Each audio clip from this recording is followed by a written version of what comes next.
Queridos hermanos, bienvenidos a el comentario de la lección por la Iglesia Adventista del Séptimo Día de San Andrés, y estamos este momento especial con nuestros invitados que en breves momentos vamos a conversar con ellos y los vamos a presentar, pero queremos nosotros darle la bienvenida para que usted profundice el estudio de la Biblia de la lección número 4 que esta semana nos ha permitido poder comprender.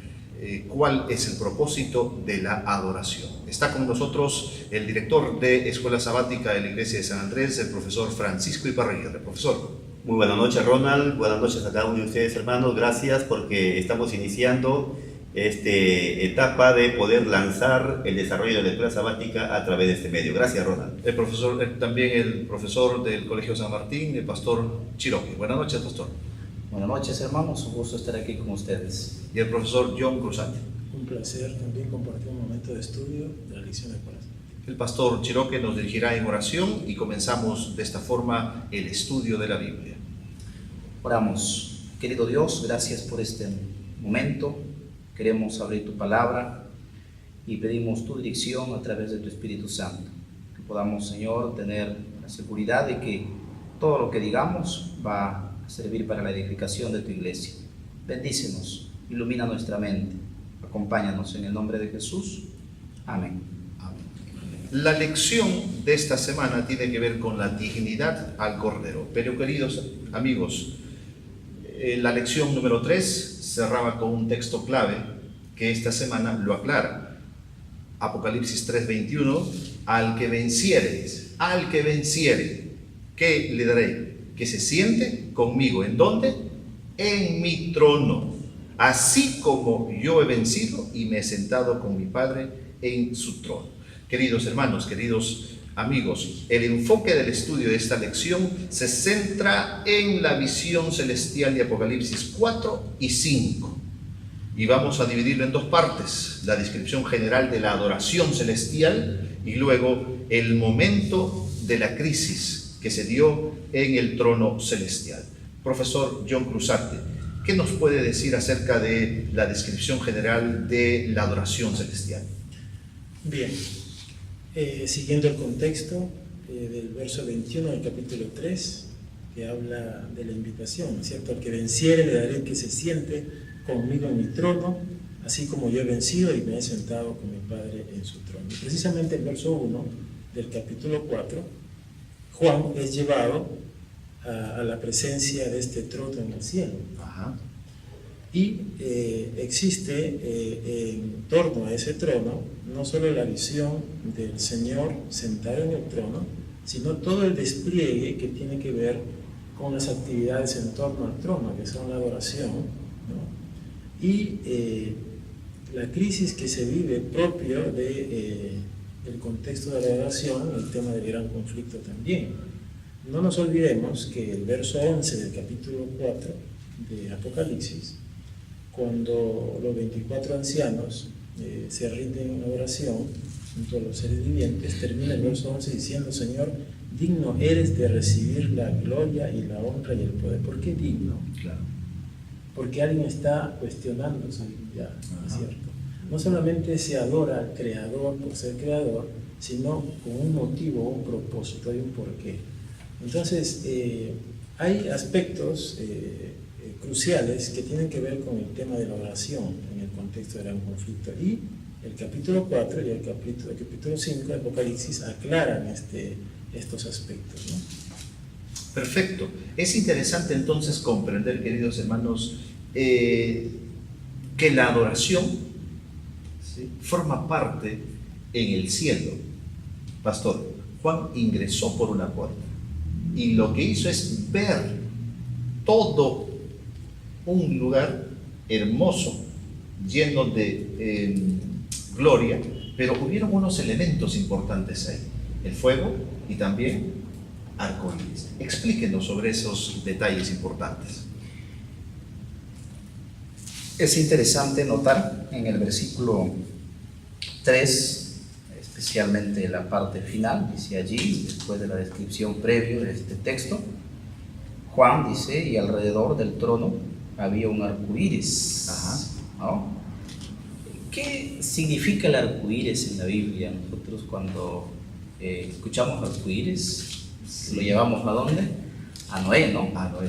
¿Cuándo sucedió que Dios le dice, le hace un pacto después del diluvio?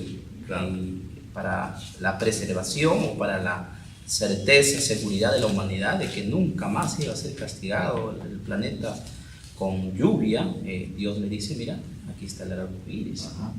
Es decir, el arco iris toma la imagen, el símbolo de seguridad de la compañía del Señor a lo largo y ancho de la historia de la salvación o de la iglesia o del pueblo de Dios, ¿no? Fue Entonces, importante para Juan ver el arco iris, ¿verdad? claro que sí, de mucha importancia darle la seguridad a Juan en esos momentos tan difíciles que estaba pasando la iglesia en el primer siglo, y para él mismo que estaba ahí en la isla de Patmos, de pronto con pocas posibilidades debido a su edad, de querer ver a su maestro, ¿no? ¿Y en qué lugar estaba? Porque muchos hablan sobre que el lugar donde ingresó fue el lugar santísimo, el lugar santo. ¿Qué dice la Biblia en relación a ello? Describe aquí, en el capítulo 4, el versículo 1, describe el trono, ¿no? Y hay algunas imágenes ahí que nosotros notamos, los 24 ancianos, Otros elementos más. hay 4 seres vivientes, ¿no? Sí. Entonces, si estos 4 seres vivientes aparecen como medios, con una figura particular, ¿no? Sí. Entonces, lo que nos hace pensar en realidad de que hay una adoración especial en el trono de Dios. Ahora, si nosotros lo relegamos a la parte levítica, ¿dónde estaba el trono de Dios? En el santuario, ¿no? En el santuario, ¿dónde estaba simbolizado el trono de Dios? ¿No es cierto? Aquí está el Señor en su entronización, aquí está Él presentándose al Padre para finalmente recibir la gloria y toda la dignidad por lo que había logrado, ¿no? Entonces estamos viendo aquí, profesores, que existe una descripción general de acuerdo a lo que la lección dice y pide que nuestros estudiantes, nuestros alumnos, y el sábado debemos enseñar que existe una descripción general de la adoración celestial. Muy bien, sí, es cierto, ¿no? Hablando de la adoración, nosotros también queremos conocer un poquito más con detalle, ¿no? La Biblia registra que la adoración es parte de las actividades que Dios ha realizado con respecto a su pueblo, ¿no? La Biblia registra que la adoración también es cantar, ¿no? En Salmos capítulo 63, 3 dice, porque mejor es tu misericordia que la vida, mis labios te van a alabar, ¿no? La adoración también es alabanza. La Biblia registra que también es adoración la muerte y la resurrección de Cristo. ¿Por qué motivo adorar? Profesor John, ¿por qué motivo adorar? Queremos que nos explique por qué desde el concepto bíblico de la adoración. Muy bien, es interesante ahí por qué. El capítulo 4 responde enfáticamente con el verso 10 y 11. El motivo de la adoración al Creador en el capítulo 4 es el hecho de habernos creado. Eso, ¿no? Ese punto es importante, creado. Pero hay algo más en este capítulo, porque el capítulo 4 alude nuevamente en el verso 1 acerca del trono. Mira, fíjate el tema del trono. De los 22 capítulos de Apocalipsis, en 14 capítulos está la mención del trono. Bueno. Y no nos olvidemos que el Apocalipsis está estructurado básicamente de acuerdo al santuario, ¿no? Y el trono es el lugar donde el Señor no solamente está ubicado, ¿no? De una manera especial, porque sabemos la omnipresencia del Señor también, pero alude al hecho del gobierno de Dios. Y en el tema de la oración, lo que está en juego es el hecho si es que quien está en el trono merece gobernar o no, Claro. y la manera como gobierna, ¿verdad? Y ahí está el tema de que en el verso 11 la palabra digno, ¿no? Señor, dice, digno eres de recibir. ¿Por qué digno? Porque alguien se está levantando con acusaciones contradiciendo la dignidad de Dios. Claro. Ahí está el tema. Entonces, el capítulo 4 me dice que el Señor se le adora no solo porque es el creador, sino que tiene atributos para ser adorado. En el aspecto del trono, a Dios se lo ve con el arco iris del pacto de la promesa. Isaías 54 nos habla de la fidelidad eterna del Señor. El Señor es invariable en sus promesas y sus promesas se cumplen. Entonces, las características de fidelidad, las características de gracia del Señor, las características inigualables de su bondad para con nosotros, nos lleva a adorarle. Entonces, lo que estamos notando en el capítulo 4 de Apocalipsis es la creación de Dios, tanto angelical, ahí están los 4 seres vivientes, como la representada por la humanidad y los ancianos, de que se rinden al Creador con un motivo, una razón. Claro, ¿cuál es ese? Su grandeza.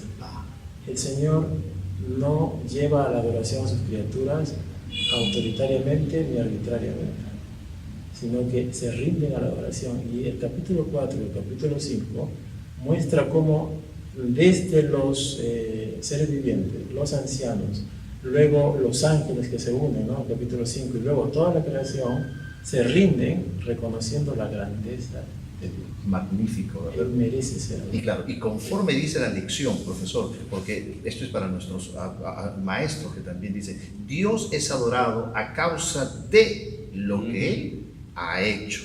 Y en la Biblia, adorar, como decía usted, profesor, es hablar de Dios, es cantar de Dios, es repetir los actos que Dios ha hecho. ¿Sí, algo más que solamente algo breve. Los actos que el Señor ha hecho. Yo creo que en un momento vamos a ver los motivos de por qué, por ejemplo, el progresivo cántico de alabanza, ¿no? Los cinco aspectos, ¿no? Desde los seres vivientes, luego los ancianos y al final toda la creación, cómo tienen motivos diferentes que se van agregando con respecto al Señor. O sea, motivaciones diferentes para Qué la bueno. creación. Podemos resumir entonces, Pastor Chiro, que formulando una pregunta que esta semana nos hacen. ¿La adoración en la Biblia gira en torno a nosotros o gira en torno a Dios? Interesante, ¿verdad? Mira, para añadir un poco más a la respuesta de la pregunta que me estás planteando, el profesor ya lo mencionó, en el capítulo 4 nosotros notamos el primer motivo por qué el Señor Jesús merece ser adorado. Y ahí aparece como nuestro creador, ¿no? Es digno porque Él nos creó. Pero en el capítulo 5 aparece la segunda razón por qué Él merece ser adorado. En el versículo 9. Ustedes van a notar ahí algo interesante donde dice, y cantaban un cántico nuevo, diciendo, digno eres de tomar el libro y de abrir sus sellos. ¿Por qué? Porque fuiste inmolado. Es decir, dos razones interesantes por qué el Señor merece ser adorado. Porque es mi creador y porque es mi restaurador, mi salvador. Ahora, esto es interesante notar en estos dos capítulos, ¿no? Y la pregunta que mencionaste allí, creo que refuerza, ¿me puede repetir ahí? Porque justamente el autor quiere dejar claro, de acuerdo a lo que usted dice, la adoración en la Biblia no gira en torno de nosotros, sino se trata de lo que Dios ha hecho, ¿verdad? Exacto. Frente a su dignidad. Y eso tiene que quedar claro, queridos hermanos. El sábado, ¿qué enseñaremos? La adoración no gira en torno a nosotros, se trata de lo que Dios ha hecho y de nuestra respuesta apropiada y sincera a Él. O sea, eso quiere decir que lo que Dios ha hecho en mi vida, lo que Dios ha hecho en tu vida, en nuestra vida, como gratitud, como respuesta, es mi adoración. Amén. Esa es la razón, ¿no? Es nuestra adoración, ¿no? Es nuestra oración Sí. a Él que es digno. Sí. Profesor. A Él que es digno, ¿no? Recuerdo el milagro del paralítico de San Juan 9, del ciego, de San Juan 9, y sucede que al final, cuando a él ya el Señor le abrió los ojos, y luego de que lo expulsaron, ¿no es cierto?, de la iglesia, el Señor nuevamente va a él y le pregunta, ¿crees tú en el Hijo de Dios? Capítulo 9, verso 35 de San Juan. Respondió él y dijo, ¿quién es, Señor, para que crea en él? En verso 37 le dijo Jesús, pues le has visto y el que habla contigo, él es. Y él dijo, creo, Señor, y le adoró. Qué bonita. Tenía motivo para adorar. Claro. Entonces, el motivo que tenía él era el trato inigualable de sanidad que el Señor le había hecho. Era un motivo muy particular. Yo creo que cada uno de nosotros tiene motivaciones abundantes para adorar y reconocer a nuestro Dios. Amén. Qué bueno. Y seguimos entonces en esta visión que Juan pudo observar. Y vamos ahora a detallar el punto número 3, la identidad de los 24 ancianos. Pastor Chiroque, los ancianos tienen algunos detalles importantes que la Biblia nos debe registrar.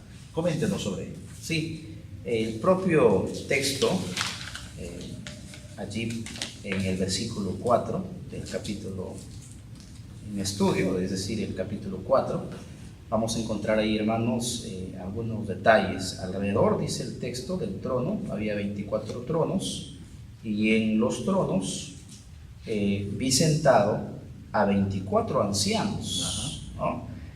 Vestidos de algunas ropas interesantes, vestidos de ropas blancas, ¿no? Nosotros en la Biblia siempre vamos a encontrar que la vestidura con este color blanco siempre va a ser entregado a quienes, a los redimidos, al final de la historia del mundo. Vamos, en el mismo Apocalipsis, ¿no? Vamos a encontrar ahí varias descripciones de esta vestidura, ¿no? Bienaventurado que lava la ropa, dice, ¿no? Y eso significa la justicia de Cristo, ¿no? Hay otra característica aquí en el texto, alcanzamos a ver que estos ancianos están siendo coronados, ¿no? Con coronas de oro, ¿no? Y ahí podríamos nosotros plantearnos una pregunta: ¿quiénes son los que reciben una corona, Estefano? Claro. Y hay, profesor, hay dos tipos de corona en la Biblia, ¿no? Y en este caso está hablando de las coronas de victoria, que va para los vencedores. Para los vencedores.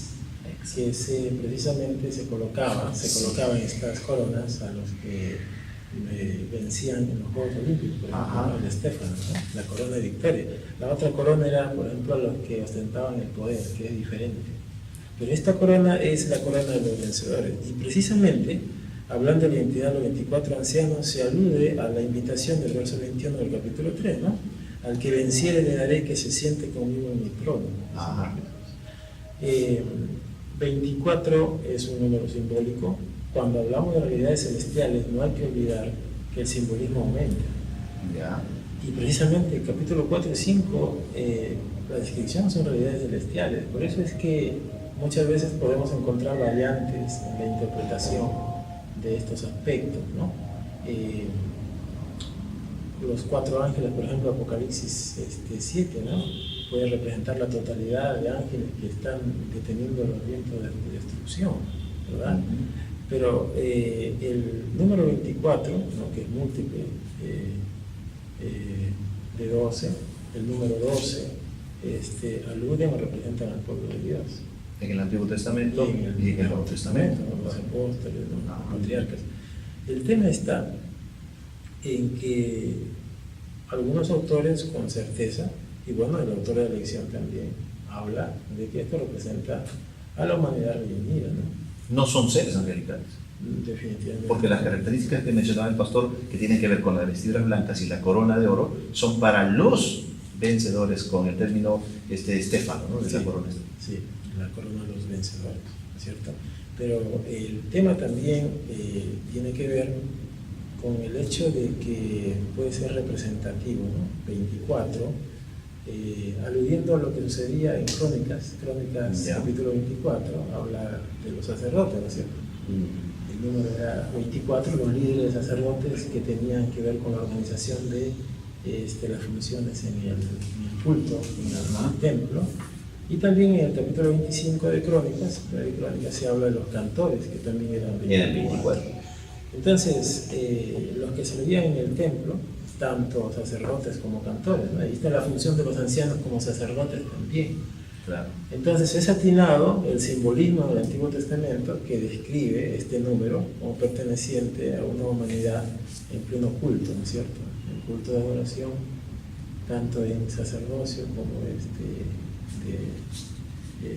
juicio también, porque se habla también de la función de los ancianos, también se sienten en la función de juicio, aludiendo al que está en el trono.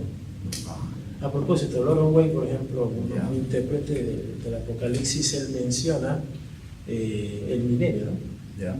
La humanidad tendrá la oportunidad también de juzgar en el milenio. Y ahí está también.